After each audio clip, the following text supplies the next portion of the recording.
আমি রাজেশ পাল উলুবেড়িয়া থেকে আসছি। আমার হেয়ার ট্রান্সপ্লান্ট হয়েছে 25 অক্টোবর। আগে আমার এই দু সাইডের কোনগুলো খুব ফালদা চুল ছিল, আর কাউনের এরিয়াটায় খুব কম চুল ছিল।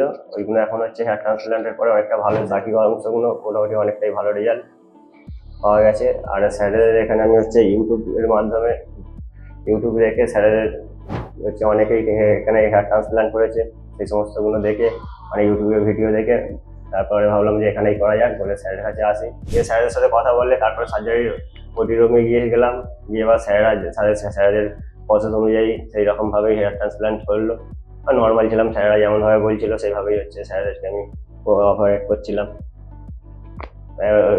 ওর সাথে স্যারেরা রেস্টও দিচ্ছিল, মাঝে মাঝে ব্রেক পেয়েছি কিছুটা। এখন কোনো অসুবিধা হয়নি, কোনো রকম সমস্যাও নেই। ওখানকার পরিবেশটাও ভালো ছিল, যে একই রকমভাবে থাকছে বলে হাত কনফার্ম করবে বা কোনো রকম সমস্যা হবে, অস্বস্তি ফিল হবে, এইরকম কিছু নয়। সেই রকমই ব্যবস্থা ছিল, অস্বস্তি হওয়ার মতো কিছু নেই।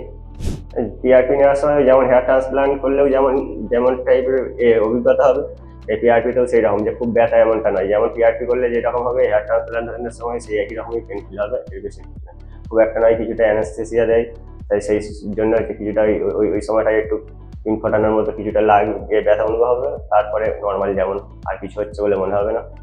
আমার ফ্রন্ট এরিয়াটা অনেকটা খারাপ ছিল, কপালের দু সাইডে অনেকটা হেয়ার ঢুকে গেছিল, পুরোটাই যেন মাঝখানটা চুল ছিল আর দু সাইডটা যেন কপালের মতো কিছুটা লাগছিল। সেইগুলো এখন হেয়ার ট্রান্সপ্লান্ট করার পর নর্মাল লুকটাই আর লাগছে সামনেটা। আর কাউন এরিয়াটা কিছুটা পাতলা হয়েছিল, ওখানটা কিছুটা হেয়ার ট্রান্সপ্লান্ট করেছে, ওখানটা আগের থেকে কিছুটা বেটার রেজাল্ট এসেছে।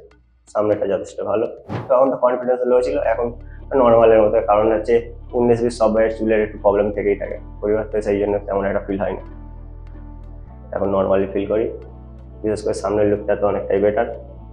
যদি কেউ হেয়ার ট্রান্সপ্লান্ট করাতে চান, এখানে আসুন কসমোয়েট, স্যারের কাছে এসে স্যারের স্যারের সাথে যোগাযোগ করুন। স্যার যদি মনে করে যে না হেয়ার ট্রান্সপ্লান্ট করানো দরকার, তাহলে হেয়ার ট্রান্সপ্লান্ট করাবেন, না হলে অন্যান্য প্রসেস আছে পিআরপি বা জিএফসির মাধ্যমেও স্যারেরা, যদি যাদের কিছুটা খামতি থাকে সেইগুলো পিআরপি বা জিএফসির মাধ্যমেও স্যারেরা কভার করিয়ে দেয়। যদি তাতেও না হয় সেক্ষেত্রে স্যারেরা হেয়ার ট্রান্সপ্লান্টের পরামর্শ দেয়।